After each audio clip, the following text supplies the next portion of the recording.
You have to start in med-surg, and you have to sign a 2-year contract, and you have to apply to local hospitals in your area if you are still in nursing school. You've maybe heard that before. Your nursing professors have maybe said something along those lines.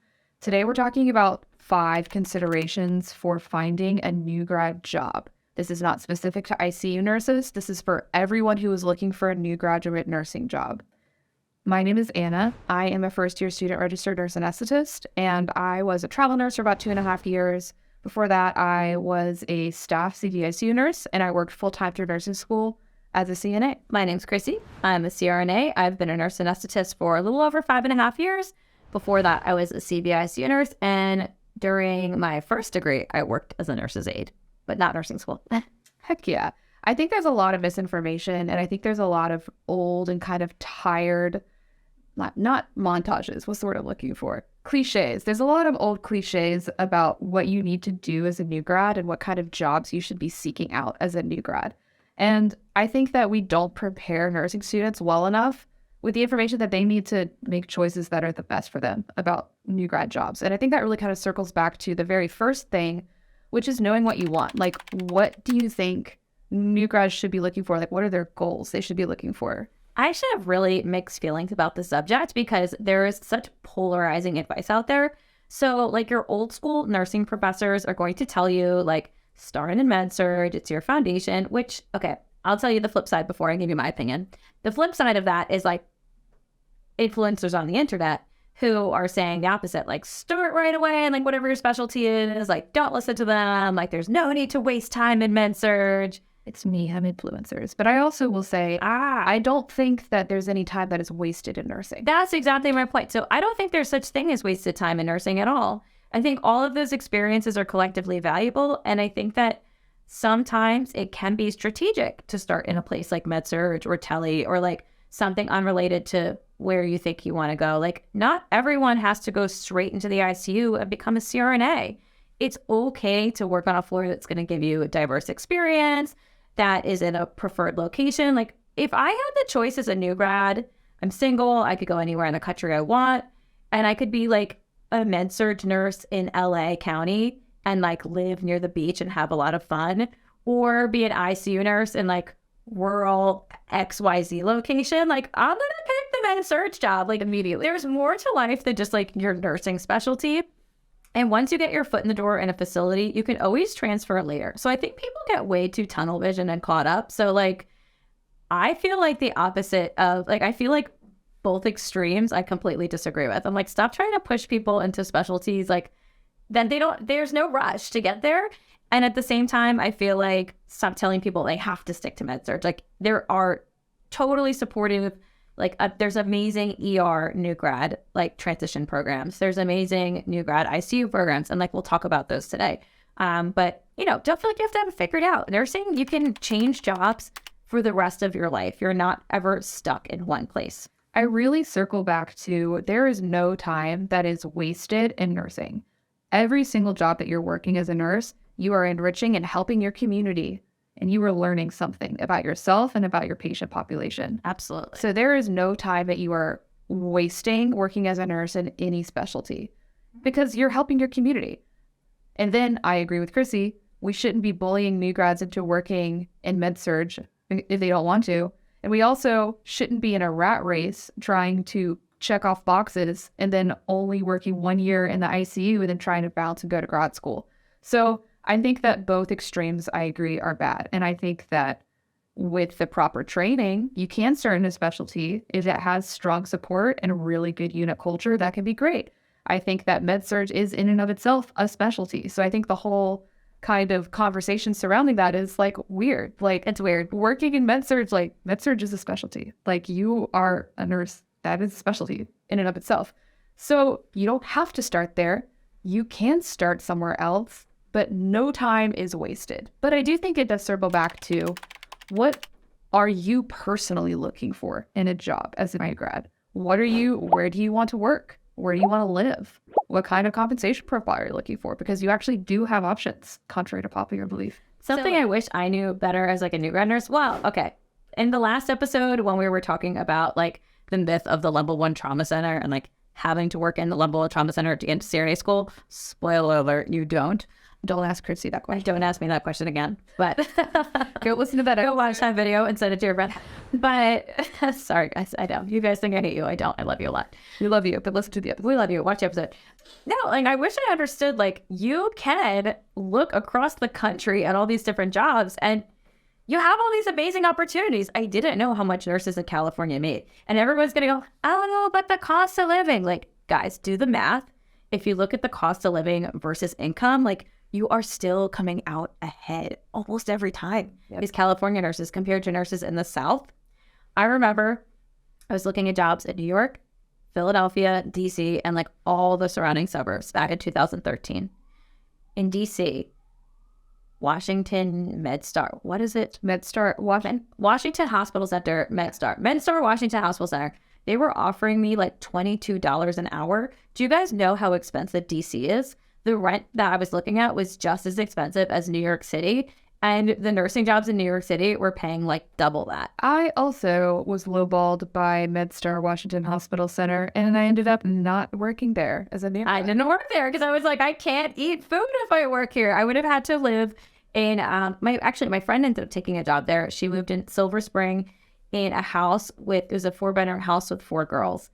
And that was the only way she could afford to get there. So it was like a long commute, and she was living with roommates who were a little touch and go. You know, it was a suboptimal experience for her. Let's just clarify that the reason that the nurses in California are paid so well is because of their really strong unions.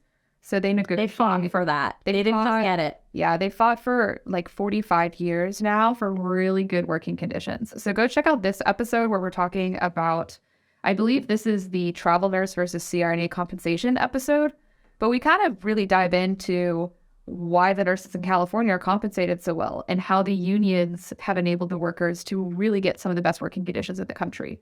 We'll flash up on the screen for those who are watching in the video format. You can see here, these are like the 2021 or the 2022 new grads starting pay rates for nurses who are working at the union areas at UCSF. I believe it's like $71 or $72 an hour base. That means you're making about like $170,000 a year as a new grad in the Bay Area. Wow. Yeah, rent is expensive, but it's less expensive than New York, and it's just about as expensive as any other major metro area. Yeah. So maybe like your first year as a new grad, you're not going to have like a 1-bedroom apartment in a luxury amenities building in downtown San Francisco, but you could live in Oakland or get a roommate and have a very comfortable lifestyle like that. Absolutely. And also check out the book, A Collective Bargain. That book. Oh, yeah, we link it. We link it all the time, but we're going to link it again. It's the best book. It talks about nurses and teachers and just organizing in this current century and how like the fight for workers and unions is very much not dead. It is alive, and it's one of the only things that is making like being a worker in the United States like livable. Anyway, great book. Check that out. But this really kind of wraps up the first point. Like, what are your goals? Know your goals for your first job. And whatever your goals are your goals, and don't feel pressured or intimidated by people on the internet or in real life who are trying to play some comparison game. Make the choice that's right for you. Maybe that's living at home with your parents so that you can pay off some student loans and working at the hospital that's local to you. Maybe it's taking your NCLEX and it's working and getting a bunch of roommates in New York City and like having a great time. Be a New York City girl, like, yeah. Yeah, maybe it's taking a job that's going to allow you to like prepare to get ready to travel nurse. Maybe you know you want to be a nurse midwife, so you want to work on L&D. Make the right choice for you, and don't feel the need to defend that to anybody. Absolutely. Oh. Okay, so I'm obviously a long time away from having to like do these applications and look at jobs. I know you should start looking sooner than you think. And I remember I was talking about this with Tia the other day. I was like, girl, start applying now. She's like, what? I was like, start applying now. She was like, huh? But you're more familiar with this than I am. Like, what is the ideal timeline for, let's say, a May graduate? So this is going to depend on where you're applying. And I think that the best thing to do is to research the year before you graduate, what the timeline is for your top hospitals. This circles back to knowing your goals. What are your goals? Where do you want to work? And then when do their application windows open and close? Because you want to be on time, right? So for a May graduate, I was applying to jobs in February. Okay. I got job offers in February. So I had an offer about 2-3 months before I graduated, and I didn't start until August because that was the timeline to get my ATT, to take my NCLEX, and to move. So I had a job offer in February, interviewed in February, and then I started in August. Now, in some states, they didn't even open up their application window until after you've already graduated and until after you already have your NCLEX scheduled or your diploma in hand. There's a lot of variability here, but the takeaway is to do your research and to know what the timelines are at the hospitals that you want to work at. I think either way. So a lot of hospitals, and actually this depends on what's happening in the nursing job market at the time. True. When I was applying in a saturated job market, it was almost unheard of for anyone to interview you at all before you even passed your boards. So like that just was not happening. Or they could interview you, but they were like not really guaranteeing a spot. They're like, okay, like thanks, but come back and apply once you have passed your NCLEX, and then the posting would be gone. Like the job would be full. Right. That happened to me several times. So again, that's going to vary based on like what's happening in the market at the time. I will say this, even if applications don't open yet, even if the policy is that they don't hire people until they pass their NCLEX, no matter what, now is still a good time to, if there was a unit that you enjoyed rotating through as a student, go talk to the nurse manager in person if you can. Send them an email. Like if you know that you're going to be applying to this job across the country, find out the nurse manager and email them now. Send them your resume, send them like a brief cover letter, why you want to work there, who you are. I mean, don't harass them. Don't be annoying. But, put yourself on their radar so that when the application opens, maybe they'll recall your name. If you don't ask, the answer is no. If you never ask. So don't be afraid to, I think there's also an element here where people are afraid to apply to reputable or big name hospitals. Reputable or big name hospitals that are not union burn through new grads there is no tomorrow. So you might think that there's a lower chance of getting hired at like Mayo Clinic or Johns Hopkins. You'd be incorrect. Over 50% of their nurses are new grads because they don't have unions and the working conditions are bad. So anyway, and you can learn a lot there, and then there's some value to that. But what I'm saying is don't be afraid to apply to these places that have very big names, because odds are they do hire new grads most of the time. Not only that, they tend to have very strong nurse residency programs. Even if you're not starting in an ICU. I remember when I had my nurse residency program at UPenn, we had like one giant pool of like all new grads starting at the same time. And then they'd be on different units. And some of them were in med surg or step down, and some were in ICU. And then like for the critical care group, we had a special critical care course that was added on to that. And then we had like extra time with our nurse educator on the unit. But at the end of the day, like the base nurse residency program had nurses in every single specialty. So, don't be afraid to apply to the big name hospitals. They tend to hire new grads all the time, and they tend to have a lot of supports in place for new grads. So don't be intimidated by the name brand. Don't get imposter syndrome. You're probably the exact type of person they're looking for. 100%. And there's also a word of encouragement. A lot of big hospitals really like new grads because they're easy to train. You don't have to unlearn any old habits. You're clay for molding. This also circles back to, with this timeline consideration, the answer is it varies depending on when the hospitals decide to hire their new cohorts. But the answer for you as an applicant is to look ahead. So if you are graduating in May or December, you need to be looking at the windows from the previous cycle and like October, November of the previous year. You just want to know when you need to have all of your stuff together. And this includes having letters of recommendation from your faculty and from coworkers or managers at your current jobs. This also leads into what can you do to make the process very streamlined?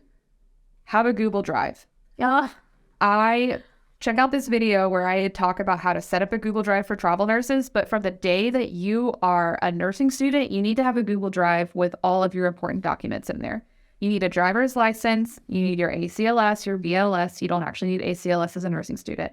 You do need BLS, you do need your driver's license, you need forms of proof of your residence, and then you can go ahead while you're still in nursing school and then type up a mock cover letter, keep it in your Google Drive, keep your resume in your Google Drive, and then when the time comes to send out applications, you send them out. I applied to two 2 or 3 jobs on night shift in February. And then 2 days later, I had an interview. And then a week and a half after that, I had a job. I have a confession to make. Chrissy doesn't have Google Drive. I have my Google Drive. That's so disappointing.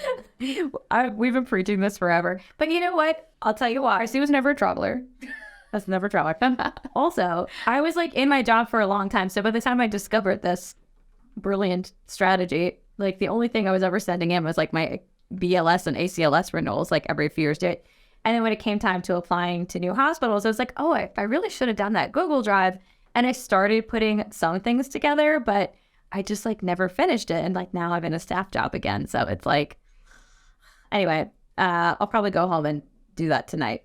So Christy does have Google Drives that I have forced her to have for our business. So we have a lot of Google Drives, but I am disappointed, to say the least, that she doesn't use one of her personal documentation organization. But it's okay. I'm going to be able to move past that. So go check out the Google Drive video, and then you can be working on your resume and your cover letter months before you graduate. So then you could just tweak a few things in the cover letter, shoot off those applications, and have everything ready to go. This leads into the next point. What are red flags to avoid? Large sign-on bonuses. Number one. I actually kind of disagree. Yeah. So we're in such a nursing shortage, which is artificial because hospitals have by design created an environment that is so toxic. New grads are cheap labor, so they like to have new grads. Large sign-on bonuses, I think the cutoff for me where it's a red flag is more than $15K. Yeah. Most places now do have like some sign-on bonus. A 5, a 10, even a $15,000 sign-on bonus. I think 15 is pretty big. In today's economy, I think greater than 15 is a red flag. The idea being that like if they have to pay you that much to be there, what's wrong, right? Like, right. And it's the same thing in the CRNA job market right now. Everyone has some degree of a sign-on bonus because they want you to like be like, okay, it's not that scary to relocate. Like, okay, they're gonna like, you know, a little bit of a sign-on bonus is kind of almost like a professional courtesy in a way. Like, we're gonna basically make it comfortable for you to come here. But if you're offering like $30,000 if you sign your life away to us, like you're in a 2-year contract or more, that's when it starts to be like, why do they need to pay people so much to apply here? And why do they need to lock you into a contract to keep you here? Like, what are the conditions like? Why can't they retain staff naturally? Spoiler, the conditions are bad because they don't have a union. Spoiler, conditions are bad. It's very similar to, didn't you make a video about this? Like, why you don't want the highest paid travel nurse contract? Yes, check out that video. It's the same idea. If they have to pay you that much to be there, what's wrong? The answer is a lot. And the answer is that they probably don't have a union. I'm going to keep saying that. And sometimes it's just because it's in a rural area, like an undesirable area. And like, there's big money in going to rural areas and like, there's valuable experience in those places. And that might be something you're interested in. And there's student loan repayment program options if you work in places like that. So I'm going to say that's the exception to the rule. It doesn't mean it's a bad place to work. It's just not everyone wants to live in the middle of Idaho. Yeah, we're fine. Recruitment is difficult. Recruitment's tough. That's valid. But if it's in the middle of like Philadelphia and they're trying to lock you in with like, you know, a contract and all this money, you're like, that's weird. I agree. Speaking of contracts, so unfortunately, contracts are pretty common. You might be challenged to find a new grad job that doesn't have a 2-year contract. That's true. That's something that's changed over the past few years. They used to be very uncommon. Now they're almost the norm, I'd say. So I wouldn't turn down a job exclusively because there is a 2-year contract. What I would say is if it costs more than $7,000 to break that contract, yeah, that is a red flag. Reading the type of contract, right? Because so a lot of times the way they do it, which I think is appropriate and fine, and I would probably do this if I was a manager, here's your sign-on bonus, and you're signing it with a contract, and if you leave early, like you give some of the money back, right? It's or alternatively, instead of getting all the money up front in one lump sum, you get like $10,000 like up front, and then like another 10 after you complete your first year, and then like the last 10 after you complete your second year. Like, fine. I think that's fine. It's like an incentive to stay almost. And I think that's a nicer way to do it. But if it's going to cost you a lot of money to leave, or if like the terms like seem really sketchy, like read the fine print. See what the language is. Does it feel like they're scaring you into staying? Or does it feel like they're incentivizing you because they're trying to build a team? Language matters. Language matters. Another red flag I'm going to say short orientation. If you have less than 12 weeks of orientation on any unit, that is a red flag. It is not a 12. You need 12. It's not a safe place to work. And it's also, you only get one nursing license. You only get one license, especially if you're like going into a high acuity environment like an ICU. I cannot recommend enough. Always do a walkthrough of the unit and talk to the nurses and ask them about what their orientations were like. Look around at the faces and see if there's anybody older than you there. If you walk on set and it looks like you're in an episode of Grey's Anatomy because everyone is 25 or younger, it's a red flag. That's a red flag. Red flag. That is the extremely high turnover. If 50% of the staff is new grads and 30% is travelers, and they can't keep experienced nurses to save their lives, that's a red flag. How many people in our membership are like being precepted by or asked to precept already or asked to take charge already? Like the CCA members are telling me stories that are from my wildest nightmares. Like they've been there for a year and they're training other people and they're very smart and they're very determined and I'm so proud of them. But you just haven't seen enough stuff yet. Oh my gosh. A year is actually like... I knew nothing at a year. A year where I was actually a pretty experienced preceptor. Like the blind leading the blind sort of thing that I'm talking about is a nurse with 6 months of experience precepting another new grad. No, okay, a year is still horrible. A year is still horrible. That's atrocious. These are double and triple red flags. Quadruple. Yellow flag on the plate. I don't do sports. I don't know, but there should be alarm bells going off. What? I agree. Scary. But short orientations, everybody's like young, new grads teaching new grads. You're just not going to get the support you need. That's the problem here. I agree. Other red flags. I think your shift rotation is actually a red flag if it's terrible. If they have you doing days and nights in the same week, 50-50. Sucked. I did that. It sucked. It's so miserable. It was so bad. It was not good for my health. You did the night day flip in the same week too? Yeah. It was horrible. It's like they do it because they have such a hard time plugging the numbers into the schedule. It's the only way to make it work by making quote unquote everyone flexible. They can just plug you in wherever they need because they're constantly short and or purposely running the number short to save money. Nursing students listening to this, healthcare is a for-profit business in America. Even if they say it's not for profit, it's still for profit. And you, as a new grad, are cheap labor to them. Cheap. So you need to approach all of this from a mindset of how can I protect my nursing license and my patients? And how can I protect my own health? And the best way to do that is by working somewhere and joining and starting a union. But aside from that, if you don't have the option to work at a unionized facility, bear in mind that you are nothing but a number in the system to them. I'll say this. I want people to understand that rotating days and nights in some capacity is actually a good experience as a new grad, right? Because during day shift, you're going to get more supports. You're going to get more learning. Like this is when the team is rounding. This is when physical therapy is there, social work, like the speech pathologists are there. Like this is where you're going to learn all the things. At night, you have less resources, less support, and things are like kind of more chill unless, there's a problem. But so, a lot of times like taking a straight night shift job, I don't really love it. Like sometimes it's what you have to do, but you're just not going to learn as much. And then you're going to be put in these situations with less support and then you're not going to be really ready for it. I don't love that for new grads. So rotating and then getting a straight day shift job is just like unheard of. Like I just can't imagine a new grad being lucky enough to get that, but maybe. Rotating is fine. It just stinks when it's in the same week. So lots of units will block it off, like 2 weeks of days, 2 weeks of nights, or a month of days, a month of nights. I actually think that's ideal for a new grad. I think that it's terrible to work night shift Tuesday, day shift Thursday, night shift Friday. I've done that so many times. It's horrible. It was horrible. So it's like years off my life. I actually have this chunk of gray hair right here. It's blending in with the highlights, but I call it my 2013 patch. And that was from my sister died. It's not funny. And then I start I'm an aortic aneurysm. Then 2 weeks later, I started to the cardiac ICU. Then 2 weeks later, I started the cardiac surgery ICU where everybody has aortic aneurysms. And then I'm rotating 9 days, 50-50, and not sleeping. And I just, every time that something went wrong at work, I thought it meant I was a terrible person. And it was just horrible. I was so anxious. I was so tired. There's so much crying in supply closets happening. I was so many tears in supply closets. It was just awful. And the moral of the story is night day rotating is hard on your body. So red flag.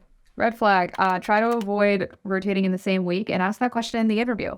Another red flag is having a bunch of different preceptors instead of one or two primary preceptors. You're not going to learn as much, and you're really going to be shortchanging your own education. So ask in the interview if you're going to be assigned a primary preceptor. That also happens. Christy really got the short end of the stick here. So I was assigned two primary preceptors, but one of them quit. And then the other one worked primarily nights. So I didn't get to work with her towards the end of my orientation when we went to nights. So for the first chunk of orientation, I was with a different person every day. And so nobody knows where you're at in your learning. People have just wildly different expectations of you, wildly different ways of doing things. And then you never build enough trust for them to let you do things on your own. Right. And it just made it even more stress. Oh my God. I love how us talking about our orientation to this day, years later, is enough to bring up tears to the eyes and laugh, crying. I'm so traumatized.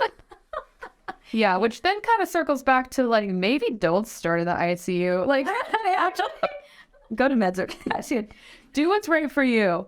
But both of us are still trauma dumping years later with that process. So I actually think about this a lot. I'm had I worked on a different unit first, or that MICU SICU in Harrisburg I talked about last episode, it was a super supportive environment, and the stakes were a little bit lower and it was a little bit smaller, and they had really good staff retention. The nurses just didn't leave there because it was their community. I think I would have been really nurtured and had an amazing foundation, and a good chunk of their nurses did go on to CRNA school, but after working there for 5 to 7 years. And to me, I'm thinking oh wow, no, it wasn't a level 1 trauma center. No, it wasn't the sickest patients, but they still got really amazing experience, and it would have been a really great place to start, even if I was just there for a year or two and then moved on to the big city hospital. Perhaps I think there's also a level of you are not in a competition with anybody. You do not have to prove yourself. You also don't have to start at the place with the sickest patients on earth as a new grad. You really don't. You don't have to do that. And maybe you would learn more in a place that's a little bit more nurturing first. And this is, again, do what's right for you. Both of us jumped feet first into the deep end with some of the sickest patients on the East Coast. And we learned a lot. We came out the other side. And I probably would have done it again, to be honest with you. I would too. I'm glad I worked there. I learned a lot. I loved the physician team. I loved the APP team. I loved the nurses there, really did end up in the end, giving me amazing training, education. My night shift preceptor, when I finally did get to have a preceptor, Melody, she always called me her nurse kid. She was my nurse mom. And she was amazing. She taught me so much. So, there was really wonderful things about working in these places. I don't think I would have done cardiac anesthesia if I hadn't worked in that CVICU, or maybe not as early as I did, or maybe not in the same capacity that I did. I pushed for it and I was excited about it because that was my foundation. And because it was the right path for you. But also that circles back once again to just there's no wasted time during nursing. Nothing's wasted. Follow the right path for you and avoid places that have all of those red flags.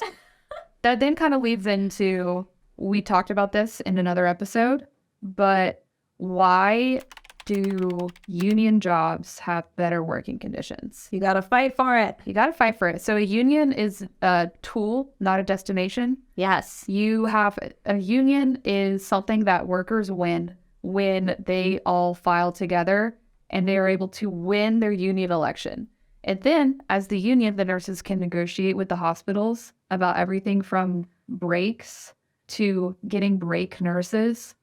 They can then pool money and resources and lobby the state government for nurse-to-patient ratios. That's what happened in California. The nursing unions passed laws about nurse-to-patient ratios. They were fighting for it in Oregon recently too, right? And Washington. And Connecticut. Yeah. And New York. Yeah. I think they won that in New York State, but the implementation, there's a timeline for it. It's not going to happen overnight. Unions are a tool that workers can use to make better and safer working environments. So as a new grad, you probably weren't taught about this in nursing school, which is why we say, like, read a collective bargain, just like listen to it on audiobook. It's so, so, so good. It's so good. But I will never get over how we're going to get Jane on here. Oh my gosh. She's coming on the podcast. She doesn't know it yet. We're big fans. Jane McAlevey, big fan of your work. Love you, Jane. We love you. Rudy Tang, Jane. So this kind of circles back to how shocked I was coming from a very high acuity CDCU in Baltimore to my first travel nursing assignment in California. Oh my God, it's like crazy. 3 breaks. Two of them are paid. I got to eat breakfast, lunch, and dinner at work. They had a break nurse who would pass meds for me and actually watch my patients. Nurses would get to sleep on night shift, all because of the unions. So night shift snap is key. So I worked night shift 2 nights ago, and I got to sleep 2 hours.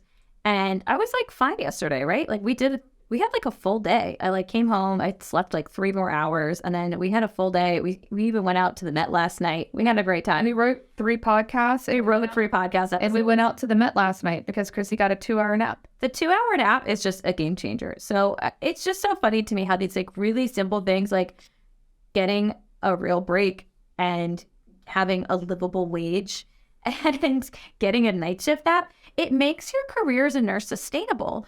I think the biggest reason why people feel this rush to go to CRNA school is because they get to nursing school, they see, oh my God, everyone around me is miserable. What's the next step? What's my ticket out? You Google nurse practitioner, nurse midwife, CRNA. Okay, this one's going to make the most money. How am I going to get there? When you might not even be stopping to think, like, do I really want this? Like, what is anesthesia? Do I even like critical care nursing? One of the people in my cohort, she was very smart. We actually went to nursing school together, and she was a new grad with us. And she actually left orientation, and she went to a different unit. She went to bone marrow transplant because instead of that like very like fast-paced surgical ICU kind of environment, she liked that like continuum of care, and she stayed on that unit for years, and she was happy. In fact, it's really funny. I just ran into her on the street the other day. No way. I did. And she was like, what are you doing here? I'm like, I live here. She's like, I'm moving here in like a few weeks. And I know. And she's still working as a bedside nurse. She's going to be working up the street from me. And it's like, she found a way to make nursing a sustainable career with longevity by finding a job that really fit her personality and made her happy. So you don't have to like, it doesn't have to be this high burnout profession. Nurses in California stay nurses because they love nursing. So I'll have up on the screen here for people who are watching the video version, but you can see even when they combine the Western region with non-union dense states, like I think California is combined with like Arizona and Utah, which have very high turnover. You can still see that it's the lowest turnover in the nation. So California nurses, because they have these really strong unions, and Oregon nurses, Washington nurses with their unions, they have the lowest rates of turnover in the nation, highest rates of job satisfaction, highest compensation, because they use the tool as workers with their union to negotiate to make better working conditions with the bosses. Like it's so sustainable. So when I was in California, it was insane to me that as a new travel nurse, I was the youngest nurse there by like 7 years. Wow. Like I was the traveler and I was a baby. And all of these other ICU nurses, they've been there 10, 15, 30 years. And they brought food with each other. They really had like a community and like knew each other. And they took such good care of me because I was like the age of all of their kids. It was like insane to go from a unit that had like 70% turnover in a year to a place where people had been there 10, 15, 20 years. Think about what good care the patients must receive. So much better. When all of the nurses are experienced, and I'm like, yeah, they're training in new grads, and like, yeah, they're taking on travelers here and there to like had their, actually one of the reasons why travelers do go to places like this so often is because they need the extra staff to provide the breaks, right? Like, it's just amazing to me how that works. I mean, just think about the community and how much they're benefiting from having not only 1 or 2 experienced nurses, but the majority of their nurses. It creates a very safe practice environment. They're just not going to have the medical errors, the near misses. There's so many things now I look back on as a nurse anesthetist. I look back on my time and I'm like, oh gosh, like I probably was missing a lot. I was probably missing a lot. I'm already looking back now as a first-year SRNA, knowing that I made mistakes because I wasn't trained on everything. I know for a fact that I didn't recognize nerves on anatomy, well, on ultrasound, for example. I'm like, oh, well, I should have learned more. And this is one of those things where you don't know what you don't know. Yeah. And that's kind of, it circles back to just like people's lives are in our hands. And so this is targeted to all nursing students. All of the points here are like, know what you want, and then find a place that's going to nurture and support you. Know your options so that you don't have to work at the hospital down the street that treats everybody poorly. Know what happens when you guys get together and you unionize, and that you can make a place that's actually like sustainable and pays well, and you can have like a good work-life balance.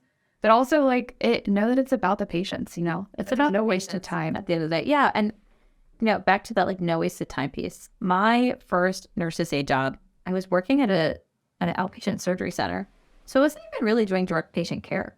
I was turning over stretchers and like putting on the sheets and bringing in patients to get them ready like pre-op, and helping wheel them to the car post-op, and doing like chart organization, like for the most part, right? But while I was there, I got to get mentored by an anesthesiologist. I discovered what a CRNA was. I had never even heard of one before. Nice. He put me in the OR with the CRNAs. I got to shadow CRNAs. They mentored me in turn as well, as did all of the PACU nurses and pre-op nurses. I learned a lot about pharmacology and medications because he would just sit there and chat with me when we had downtime.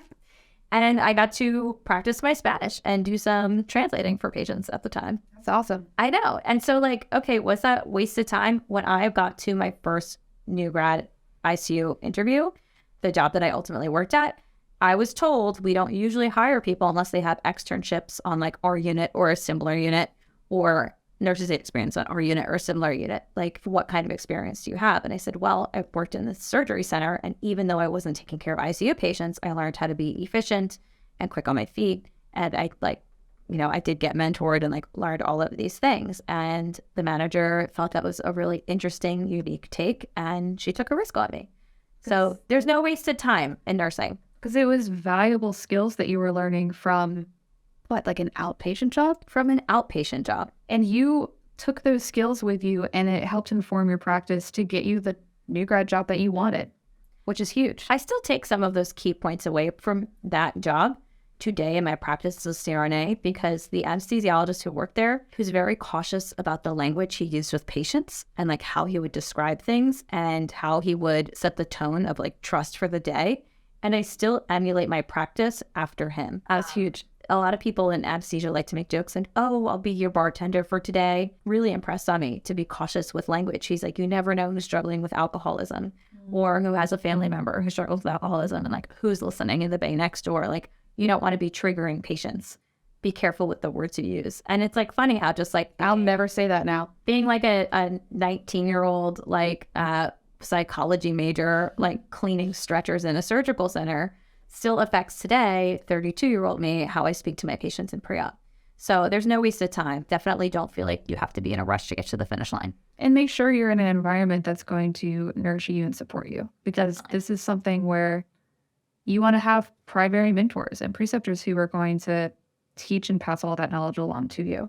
And as you are moving into the next steps as a new grad nurse, the struggling with time management and report, all of those like hard skill sets, the ICU report, the ER report, the med-surg report, the time management, the time blocking.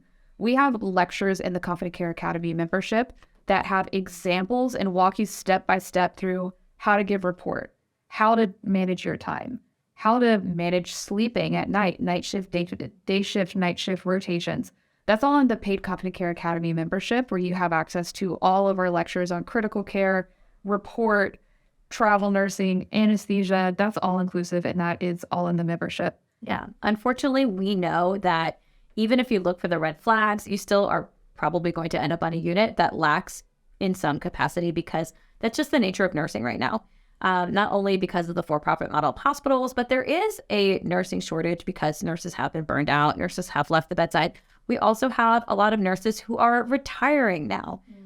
We also, you can only replace them so quickly with nursing students. Like, we're not meeting the volume, like as people leave the workforce for APP practice, for retirement, or just because they're burned out in general, it's like we can't keep up with the supply. We can't keep up with the demand. You're probably going to still encounter, no matter how well we prepare you, some sort of a deficit in your training. Yeah. Even if you have the best orientation, nursing school can only teach you so much about critical care, for example. There are very few resources online that are geared to nurses as well to help support you in that journey. Competent Care Academy, we are here. We have the free resource on this podcast. Please like and subscribe and watch our videos. We are not only talking about just these general topics, but we give you some concrete education as well for free.